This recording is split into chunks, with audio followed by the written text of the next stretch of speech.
Bienvenue dans cette capsule vidéo sur les compléments essentiels. Dans cette leçon, tu vas apprendre à reconnaître et identifier les compléments essentiels. Tu trouveras le lien de téléchargement de cette carte mentale dans la description de la vidéo. Nous commencerons par étudier le complément d'objet direct, puis le complément d'objet indirect, et enfin l'attribut du sujet. Commençons par nous intéresser au complément d'objet direct. Le complément d'objet direct, ou COD, comme son nom l'indique, complète directement un verbe d'action, qu'on appelle transitif. Il se situe juste après ce verbe, sauf si c'est un pronom. Il n'est ni supprimable, ni déplaçable. C'est pour cela qu'on le qualifie de complément essentiel. Pour le trouver, on pose la question qui ou quoi après le verbe conjugué. Le complément d'objet direct peut appartenir à différentes classes grammaticales. Cela peut être un nom ou un groupe nominal. C'est le cas dans l'exemple suivant. Il regarde la télévision. Il regarde quoi? La télévision. Le groupe nominal la télévision et le COD du verbe conjugué regarde. Le COD peut aussi être un pronom.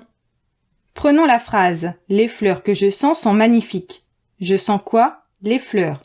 Ce groupe de mots est repris par le pronom que, qui est donc le COD du verbe conjugué sent. On rappelle que lorsque c'est un pronom, le COD n'est pas placé juste après le verbe conjugué. Ainsi, dans ce cas, on le retrouve avant le verbe sent. Le COD peut également être un groupe infinitif.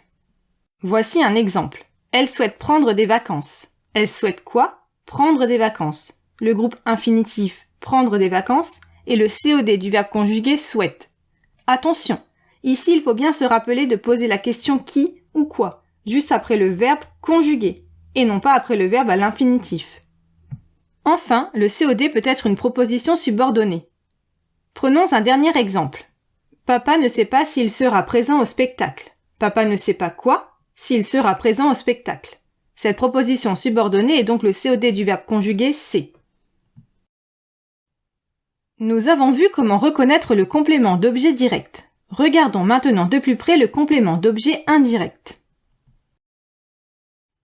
Le complément d'objet indirect, ou COI, contrairement au complément d'objet direct, complète indirectement un verbe d'action transitif, puisqu'il est introduit par une préposition.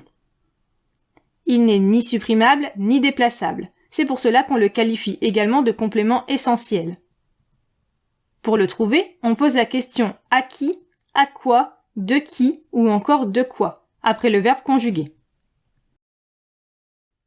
Le complément d'objet indirect peut appartenir à différentes classes grammaticales. Cela peut être un nom ou un groupe nominal. C'est le cas dans l'exemple suivant. Alice réfléchit à son avenir. Alice réfléchit à quoi? À son avenir. Le groupe nominal à son avenir et le COI du verbe conjugué réfléchit. Le COI peut aussi être un pronom. Prenons la phrase « Je pense à toi ». Je pense à qui? À toi. Le pronom personnel toi et le COI du verbe conjugué pense. Le COI peut également être un groupe infinitif. Voici un exemple. Il rêve de sauter en parachute. Il rêve de quoi? De sauter en parachute. Le groupe infinitif de sauter en parachute et le COI du verbe conjugué rêve. Enfin, le COI peut être une proposition subordonnée. Prenons un dernier exemple. Nous pensons à ce dont vous avez parlé. Nous pensons à quoi? À ce dont vous avez parlé. Cette proposition subordonnée est donc le COI du verbe conjugué pensons. Attention, il peut y avoir plusieurs compléments essentiels dans une même phrase, pour un même verbe conjugué. Par exemple, dans « Il a parlé à leur père de leurs résultats ».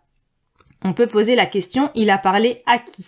à laquelle on répond « à leur père », ce qui fait du groupe nominal « à leur père » le COI du verbe conjugué « a parlé ».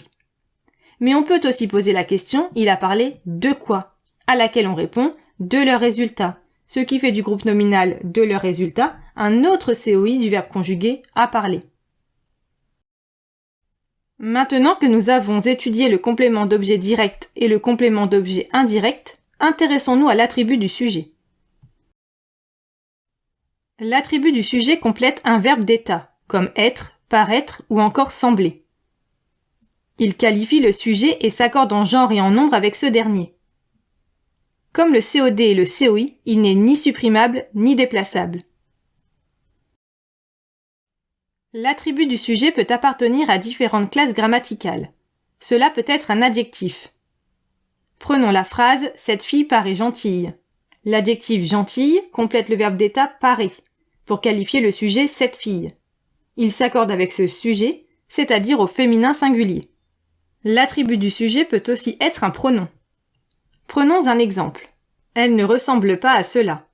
Le pronom démonstratif cela complète le verbe d'état ressemble pour qualifier le sujet elle. L'attribut du sujet peut également être un nom ou un groupe nominal. Voici un exemple. Le bus est un transport en commun. Le groupe nominal un transport en commun complète le verbe d'état est pour qualifier le sujet le bus. Enfin, l'attribut du sujet peut être un verbe à l'infinitif. Prenons un dernier exemple. Ma maison est à vendre. Le verbe à l'infinitif vendre complète le verbe d'état est pour qualifier le sujet ma maison. Et voilà, dans cette capsule vidéo, tu as appris à reconnaître un complément d'objet direct, un complément d'objet indirect et un attribut du sujet. Tu sais aussi identifier leur classe grammaticale. N'oublie pas de télécharger la carte mentale associée à cette leçon. Le lien de téléchargement se trouve dans la description de cette vidéo. Tu trouveras aussi de nombreuses fiches d'exercices et des quiz pour t'entraîner. À bientôt!